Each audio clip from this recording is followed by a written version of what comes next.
Você ouviu um grito?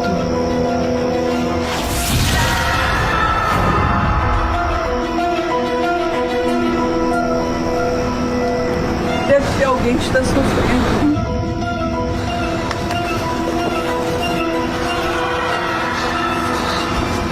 Luiz Nunes, o zelador do cemitério, tenta localizar de onde vêm os gritos.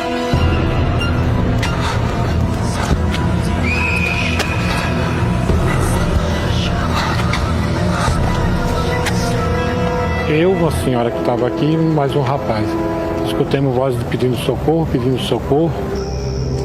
E aí saímos aqui procurando, não achamos nada. Tinha mais ou menos umas 15 pessoas fazendo umas orações lá embaixo. Aí conversei com as pessoas lá, ninguém escutou nada, ninguém viu nada.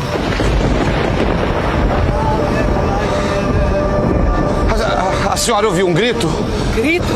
Não, não ouvi nada. Vocês ouviram alguém pedindo socorro?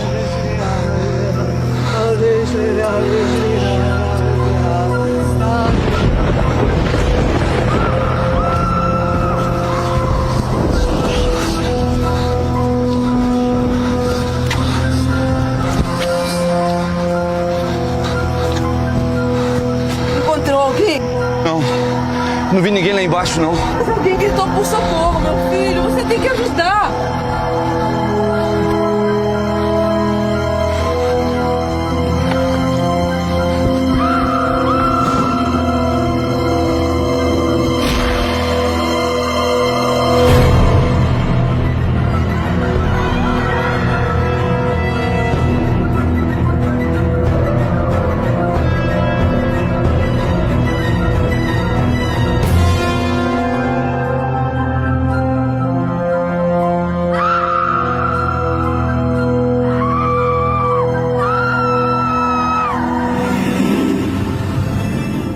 Ela falou pra mim, você descobriu de onde veio aqueles gritos? Eu falei, eu descobri. Surpreendentemente, quando Luiz joga água nos túmulos, os gritos silenciam.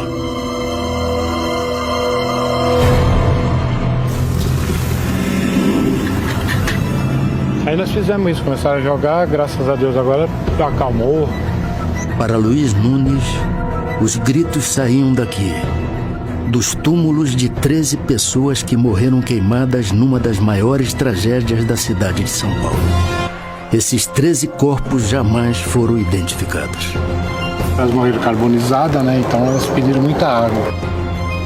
Os 13 corpos deram origem ao mistério das 13 almas.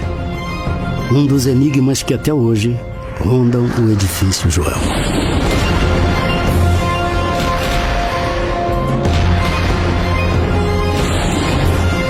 Segundo testemunhas, o edifício Joelma carrega uma maldição. Alguma energia negativa tem, isso não tenha dúvida. O espírito, o fantasma são coisas que vêm de muito longe na humanidade. No caso do edifício Joelma, ele se aproxima muito de um modelo que já foi constatado em mais de 130 sociedades humanas, de que o espírito, o fantasma, ele é associado sempre a um evento violento. Um evento não terminado, quer dizer, que a pessoa não morreu normalmente, ou ela morreu por alguma violência, ou por alguma forma não explicada. Para tentar entender o que chamam de maldição, vamos voltar no tempo e investigar a história do lugar, onde hoje é o edifício Joelma. Antes existia uma casa. Nela vive o professor de Química Paulo Ferreira de Camargo.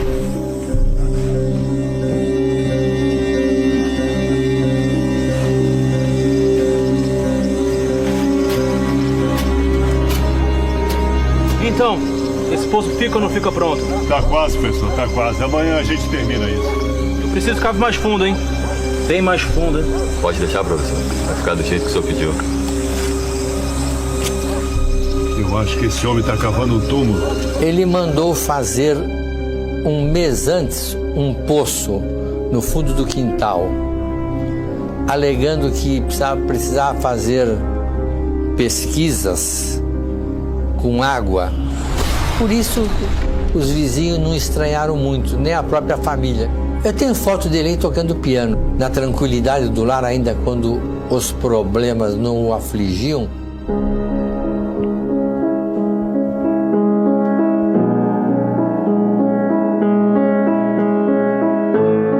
Paulo mora com a mãe e 2 irmãs.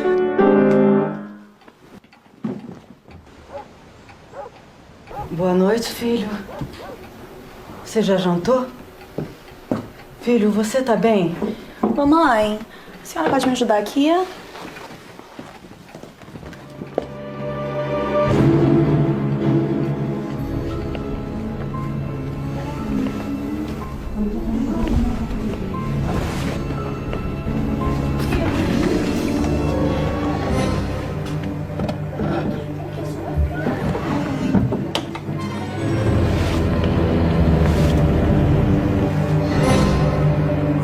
Sem motivo aparente, Paulo Camargo mata a mãe e as 2 irmãs de uma só vez. Pelo amor de Deus, para com isso, Paulo! O que é isso que você tá fazendo? Não! Paulo! O que é isso?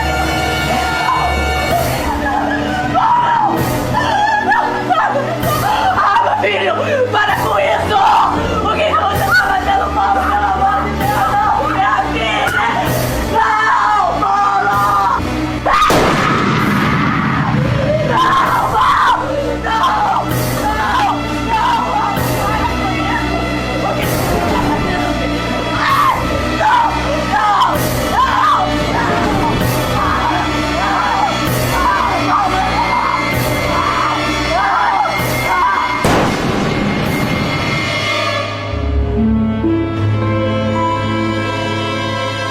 Foi até o Paraná e passou um telegrama para ele próprio, alegando que houvera um desastre e a família toda perecera. 19 dias depois, a polícia recebe uma denúncia e vai até a casa de Paulo. Professor, para que serve esse poço aí? Para as minhas pesquisas. Pesquisas? E por que o senhor não está usando o poço? Eu não precisava mais dele. O senhor tem recebido notícias da sua família? Notícias? A minha mãe e as minhas irmãs morreram num acidente de carro, seu delegado. Mas a polícia do Paraná não confirma essa história, professor. Eles dizem que não consta nenhum acidente com 3 mulheres mortas. Eles estão mentindo. O senhor viu o telegrama. Calma, tá tudo bem. Meus pêsames. O senhor se incomoda de me mostrar sua casa? A polícia tem 2 suposições para a motivação do crime. A primeira é que a família teria rejeitado uma namorada de Paulo. E a segunda, Paulo teria matado a mãe e as irmãs porque elas portavam graves problemas de saúde e ele não queria cuidar delas. Sua casa é muito fria. A respeito da viagem da sua família, ela viajou por quê? Foram visitar parentes, seu delegado. Parentes? Quantos quartos tem a sua casa?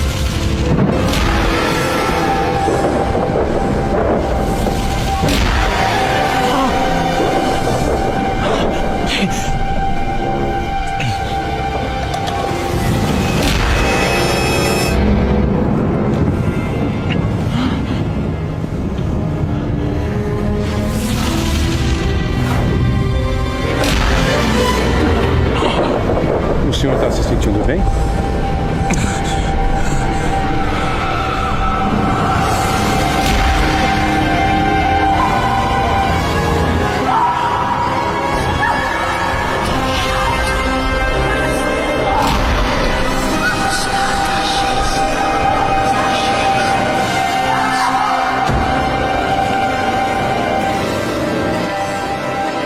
Três pessoas não somem assim sem deixar rastro.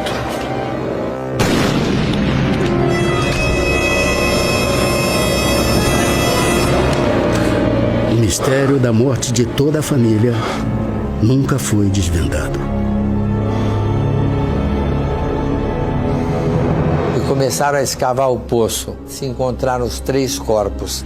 No resgate dos corpos, um bombeiro morreu vítima de infecção cadavérica. O triplo assassinato seguido de um suicídio abalou a população de São Paulo e ficou conhecido como o crime do poço. O lugar ganhou fama de mal-assombrado. Exatamente aqui nesse lugar ficava a casa do professor Camargo, no número 104 da Rua Santo Antônio. Em 1972, a casa foi demolida e construíram no lugar um prédio de linhas modernas para a época, o edifício Joelma. Eram 20 andares ocupados por escritórios de um banco. Nos 6 pavimentos inferiores ficava o estacionamento. Chegaram até a mudar o número do prédio, mas a maldição nunca foi esquecida. Permanece um registro, primeiro, de pessoas que sofreram muito e permanece também um registro de vultos que estão realmente se manifestando ou durante a noite, que as pessoas podem escutar ou através de gemidos, de vultos ou de barulhos. Bom dia, seu Antônio. Antônio, esse seu time não tá com nada, que vexame. Quem é o meu sobrinho está casado. Tô esperando a Volkmar. Tá falando dela? A processadora de dados, Volkmar, 21 anos, e o irmão Álvaro trabalham no banco que fica no prédio. Foi uma criança normal, graças a Deus, muito inteligente. Cursou o primário, o ginásio, formou-se em professora aos 17 anos. A família de Volkmar é espírita. Segundo a mãe dela, eles conseguem se comunicar com os mortos. E o cartão corria. A gente mentalizava, né? E ela dava as respostas. Com as letras do alfabeto formava a palavra. Eles sempre iam comigo ao centro espírita, kardecista. Então eles tinham uma cultura espírita. Sexta-feira, 8 da manhã, 23º andar. Se todo dia fosse sexta-feira como hoje, aí sim eu seria feliz. Mas eu tô louca pra chegar segunda-feira. Eu, hein, Volkmar? Você deve estar maluca mesmo. Ai, mas por que segunda-feira, que é o Dia Mundial da Preguiça, hein? Na segunda-feira ela iria fazer a inscrição na USP, que havia passado. Porque ela queria fazer letras, né? Eu vou realizar meu sonho. Eu não acredito. Foi o que eu sempre quis. Vai abandonar a gente, né, Volkmar? Você vai parar de trabalhar, Volk? De jeito nenhum. Ah, bom. Preciso ajudar minha família. Vou estudar à noite. Tá vendo? Parabéns. Você merece, viu? Merece ser a futura professora Volkmar. Meninas, estudem para a prova. Olha. 4 andares abaixo de Volkmar está a secretária Nádia Maria. Nossa, seu Adriano, seu madrugou hoje, hein? Você teve algum pressentimento, alguma coisa assim? Foi muito gozado que a minha mãe teve. Que a hora que ela acordou, me chamou, ela falou: eu acho que você vai casar com um médico. Que eu sonhei com você abraçada com 2 homens de branco. Aí eu saio, atravesso a rua, faço estar com minha vizinha. Ela fala: não vai trabalhar hoje não, fica em casa, pra gente bater papo. Umas coincidências, só isso, entendeu? As ligações do ar-condicionado passavam embaixo dos forros. Esse forro era de material combustível. Então a propagação do calor foi muito rápida. Tem que provar o relatório, né, Nádia? Você sabe que estão me cobrando. Estão dizendo que o prédio está pegando fogo. Como assim pegando como fogo? assim? Você já avisou alguém que tá pegando fogo? Gente, o prédio tá pegando fogo.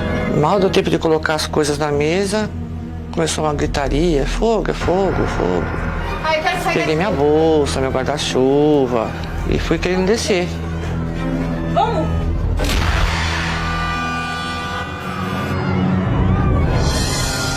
Gente, eu acho que o prédio tá pegando fogo. Ai, para de brincadeira, pelo amor de Deus. É sério, Volkmar, vamos embora daqui. Socorro, gente! Tá tudo pegando fogo! Tá tudo em cima! Larga essa bolsa! Sai do prédio agora!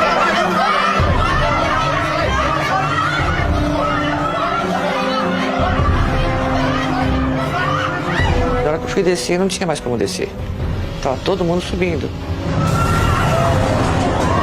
Nádia consegue passar pela multidão em pânico.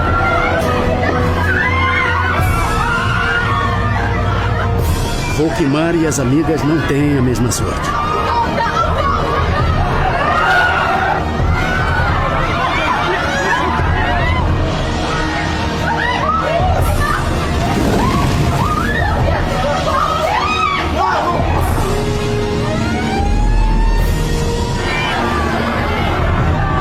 Treze pessoas tentam escapar pelo elevador, mas elas não conseguem se salvar.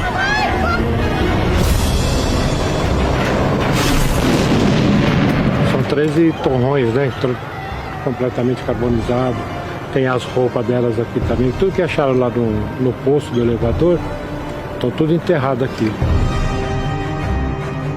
13 pessoas que sequer tiveram a chance de serem identificados ou entregues à família. Sem ter para onde fugir, as pessoas entram em pânico. O calor chega a 700 graus centígrados. Virou um espetáculo aqui, um espetáculo dramático, né?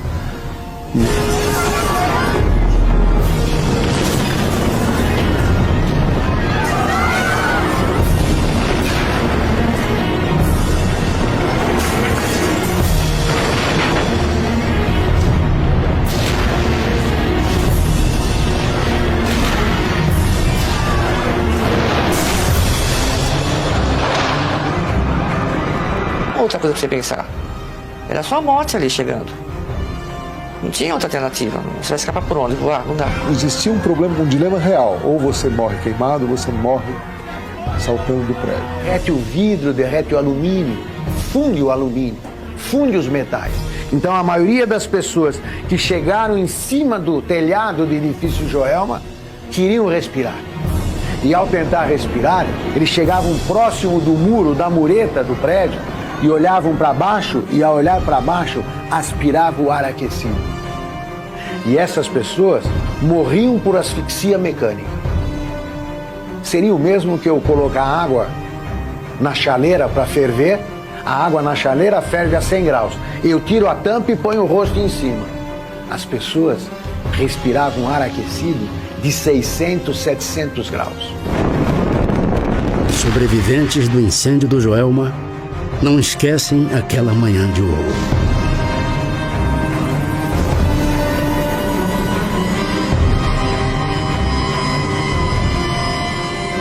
Como é que eu consegui sobreviver?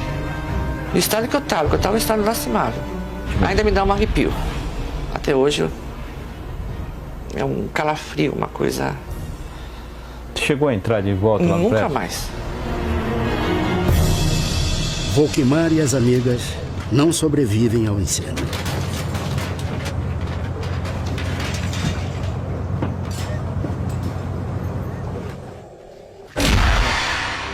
Horas depois, o corpo de Volkmar é encontrado pelo irmão no Instituto Médico Legal.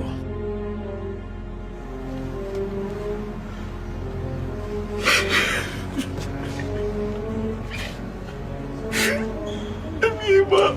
Seja forte, menino. É minha irmã. Não pode ficar assim. Arruma um papel com o nome dela. Volkmar dos Santos. Álvaro não tem coragem de contar que a irmã está morta. Mas segundo a mãe dela, Volkmar reaparece. O Álvaro já me achou. Quer ver onde estou? Foi aí que ela me apareceu e falou: mãe, ele já me achou. Álvaro, você encontrou sua irmã? Não, mãe. Não encontrei. Quer ver como ele me achou, mamãe? Vem me ver. E me mostrou, e eu vi direitinho ela deitada, o nome, eu não sabia que o Álvaro colocou, prendendo no sutiã, o nome dela. Mas lógico, eu não podia dizer o que estava acontecendo comigo, porque o colega dele podia dizer: essa véia tá maluca, né? Hoje se sabe que o nosso cérebro, ele tem áreas no interior do cérebro que podem gerar alucinações, até mesmo em pessoas normais. Valquíria, mãe de Volquimar, pede ajuda ao médium Chico Xavier para se comunicar com a filha. Ela desencarnou há muito tempo? A senhora está muito nervosa. Pode deixar. Faz 2 meses. Ela é uma das vítimas do incêndio do edifício Joelma. A senhora fique calma. Sua filha está bem. Ela precisava passar por isso. Por tudo que ela já tinha sido em outras encarnações. Os espíritos de 2 poetas teriam contado a Chico Xavier que as vítimas do incêndio do Joelma eram reencarnações de mortos do século XI nas batalhas das cruzadas para a reconquista cristã de Jerusalém. O que nós ouvimos de Chico Xavier foi de que muitos casos guardavam relação com os piratas. Pedro e Dimitri morriam por fogo ou afogados, enfim, tinham que se atirar de grandes alturas. E também houve 2 poetas que relacionavam esse resgate com as cruzadas. Eu acho isso uma coisa terrível, uma religião falar isso sinceramente, porque significa que isso é um ciclo de vingança que não termina nunca. Então a humanidade nunca vai ter paz. Isso, para mim, são justificativas que não encontram assim uma consonância na lógica, né? Claro que as pessoas podem acreditar no que elas quiserem, mas foge um pouco a lógica esse tipo de coisa. E significa que uma geração que não tem nada a ver com o que aconteceu no passado, ela tem que ser punida com coisas violentas. Segundo testemunhas, Volquimar, através de cartas psicografadas pela mão do médium, esclareceu como foi a própria morte e a passagem para a vida espiritual. E eu vi ela entrando na porta, chegou atrás do Chico, botou as mãos assim no ombro do Chico. Aí o Álvaro viu que eu estava chorando. Aí falou: a mamãe está vendo a Volque. Pensou, né? Não falou nada. E eu também não falei nada pro Chico. Aí depois passou a reunião, aí o Chico foi e falou para mim: a Volquimar esteve aqui. Ela disse para a senhora procurar um cartão. Um cartão? Mas que cartão? Eu não sei do que ela está falando. Um cartão que ela tinha preparado. A senhora não sabe o que é? Deus! Será que é o cartão do alfabeto que ela usava para se comunicar com os desencarnados?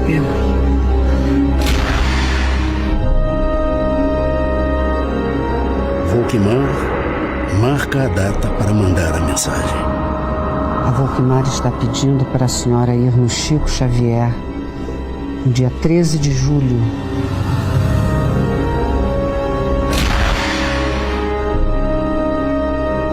Ela pediu que eu viesse hoje, dia 13 de julho. Volquimar vai se comunicar. Ela estava acompanhada do avô. Aqui nós temos a carta dela que foi transcrita para o jornal na ocasião. Então ela vai controlando tudo que se passou lá. Ela vai refletindo, contando. Querida mãezinha, meu querido Álvaro e o irmão dela. Primeira bênção que peço a Deus em nosso auxílio e bênção que rege a querida mamãe para que as forças não me faltem agora que tenho lápis com o auxílio de meu avô para escrever. Tudo atravessei com a prece no coração. E posso dizer a você, mãezinha querida, que um brado torpor me invadiu pouco a pouco. O calor era demasiado para que fosse sentido por nós, especialmente por mim. Compreendi que não estávamos à beira de uma libertação para o mundo, e sim na margem da vida espiritual que devíamos aceitar com fé em Deus. E aceitei. Lembrando nossas preces e nossas conversações em casa, procurei esquecer as frases do desespero que se pronunciavam em torno de mim. Essa atitude de prece e de aceitação me auxiliou e me colocou na posição de ser socorrida. Isso aqui é interessante, porque quando as pessoas estão muito desesperadas, não há condição de você socorrê-las espiritualmente. Essa é a mensagem de sua filha. Ela assinou por 5 vezes, né, para demonstrar à mãe a autenticidade daquela mensagem que estava sendo recebida pelo médico. Eu nunca vi um caso como esse, foi o único mesmo. Nesse caso específico, pelo fato de se saber o nome da pessoa, e as circunstâncias da morte, é altamente suspeito que essa psicografia exista. Agora, eu queria ver, por exemplo, a psicografia da pessoa que não foi identificada e que ela se identificasse quem ela é e depois fosse lá, fizesse o DNA dela e teria comprovado que ela é mesmo. Aí eu ficaria bastante convencido do ponto de vista científico de que era uma evidência muito forte de que existe vida pós-morte.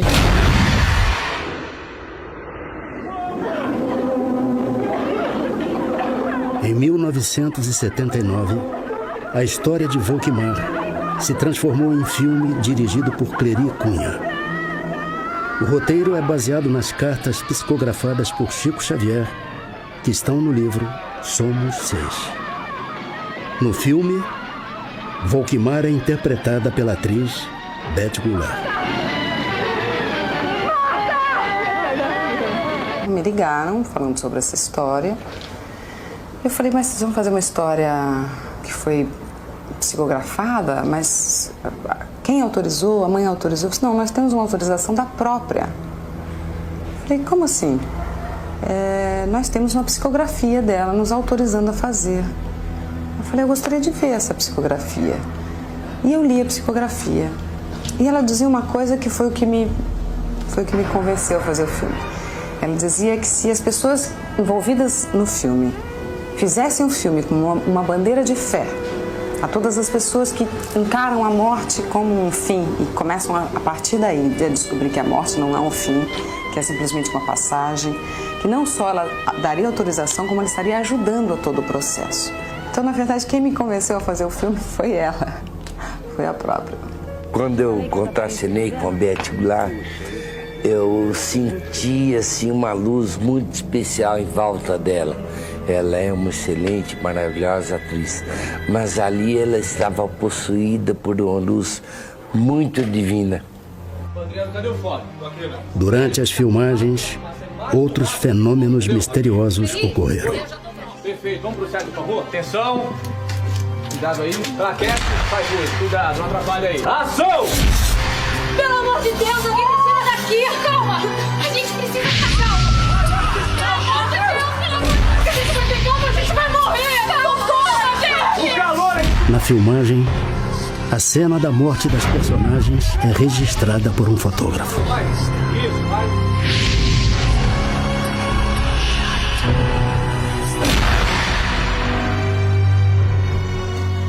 Tô louco pra ver essas fotos. Bora, não tem mais. A cena mais importante do meu filme você estragou, rapaz. Deixa eu explicar uma coisa pro senhor. Os estúdios atrizes, que é isso aqui? Imprimiu rostos de outras pessoas junto com os atores. Aí eu fiquei possesso e mandamos ele embora. Testemunhas garantem. As fotos mostram rostos de pessoas que não estavam nas filmagens. Provou por A e mais B que realmente aquelas fotos não foram encavaladas. Nós reproduzimos o momento de morte de muita gente. E às vezes isso acontece com uma comprovação mesmo. São alguns fenômenos espíritas que acontecem com essa função, né? De comprovar a real existência de um mundo espiritual. Se você fechar um pouquinho nessa lateral aqui, você vai encontrar uma pessoa logo de cara. Você vem aqui no vestido dela.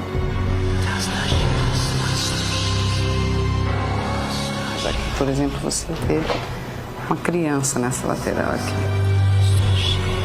A energia pode virar matéria, a matéria pode virar energia? Sim, em determinadas condições isso pode acontecer. E explicar talvez até muitos mistérios que a gente não consiga entender direito. Mas o fato é que se existir alguma outra forma que se postula que seria, por exemplo, o chamado espírito, ele não teria massa e nem teria tampouco energia. Mas seria uma outra coisa totalmente diferente. Depois do incêndio, o edifício Joelma ficou durante 4 anos fechado para reformas. Quando foi liberado e voltou a funcionar, passou a ser considerado um dos prédios mais seguros da cidade. Foi inclusive rebatizado com outro nome. Passou a se chamar Praça da Bandeira. Em 1994, a prefeitura encontrou algumas irregularidades, como excesso de carga na energia e falhas no sistema de emergência. Mas logo foi tudo resolvido. Mas segundo testemunhas, os espíritos dos mortos até hoje vagam por aqui. Eu, na época, trabalhava numa empresa de estacionamento e o funcionário ligou, eu atendi, né? Ele estava vendo um carro lá ligar sozinho e acender os farol para ele, né? Depois da reforma do edifício Joelma, um dos funcionários do estacionamento passa a morar na garagem.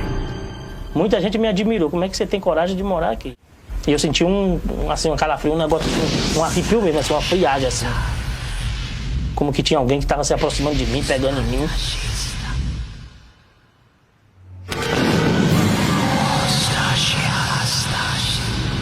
Tava vestida assim, tipo de noiva, toda de branco assim. Tava bonita, bonita mesmo. Significa que, apesar de houve uma remoção muito grande arquitetonicamente de pintura, refizeram tudo, mas ainda a memória ainda está permanecendo ali. Trabalhou um rapazinho, motorista da perua, ele carregava malote à noite. Ele estava na rampa, eram umas 3 da manhã por aí. Ele desceu uma loira e deu boa noite para ele. Ele se assustou e nunca mais deixou a perua na rampa. Dizem que quando chama a gente pelo nome, a gente não pode responder. Porque dizem que ele está chamando para a morte. Muitas vezes o que se chama de fantasma não é um fantasma, não é uma coisa que a gente vê assim como se fosse uma figura transparente, semi-transparente, ou como diz o próprio nome, fantasmagórica, né? Mas é uma sensação forte de que você tem uma presença no lugar. Ou você ouve ruídos estranhos, você ouve passagens de vento inexplicadas, coisas do gênero. Nesse caso, pode ser grandemente explicado por alucinações provocadas por sugestão. Muitas empresas que tinham escritório no Joelma abandonaram o prédio. 2004. Responsáveis pelo comitê de transição da equipe do prefeito José Serra passam a usar uma sala do prédio pouco antes dele assumir a prefeitura de São Paulo. Por prevenção, eles chamam uma monja budista para purificar o local.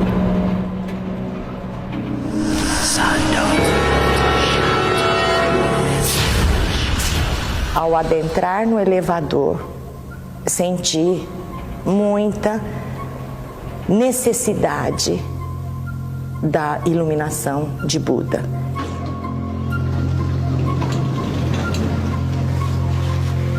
Por favor, senhora. Eu acho essa história de fantasmas uma bobagem. Para mim, quem morreu, morreu. A vida é um círculo, senhor. Não é que morreu, acabou. Ela continua. As pessoas que morreram aqui morreram com muito sofrimento. E este sofrimento, segundo o ensinamento, se não se faz as orações, ou se não tenta se elevar através de orações, este espírito, esta alma, ela continua no local. Ué, mas essas almas não tiveram tempo de ir embora? Já se passaram mais de 30 anos. Bom, agora nós vamos orar segundo os ensinamentos de Buda, para que elas consigam o mais rápido possível a reencarnação iluminada. Senti realmente a necessidade de orar e muito. Frio aqui, né? Nossa, o ar-condicionado está ligado, será? Não tem ar-condicionado.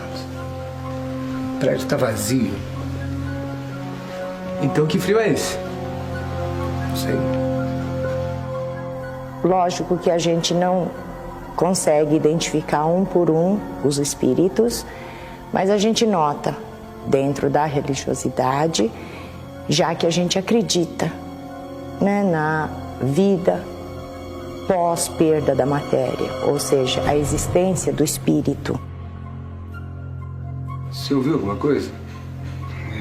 Eu não tô gostando muito daqui não, hein? Parece uma música tocando.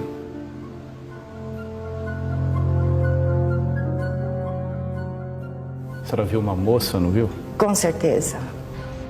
Senti os espíritos, vários, não só um, dois.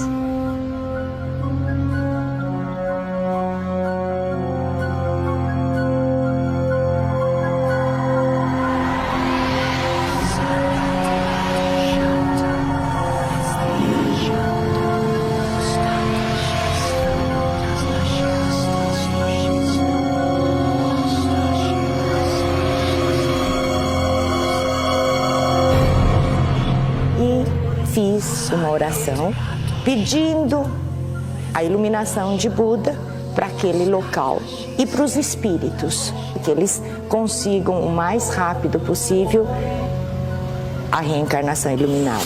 É por isso que em certos lugares, em certos determinados pontos telúricos, existe muito acidente de carro ou certos acidentes específicos de crimes ou de outros casos de incidentes que ocorrem e que a gente não sabe por quê.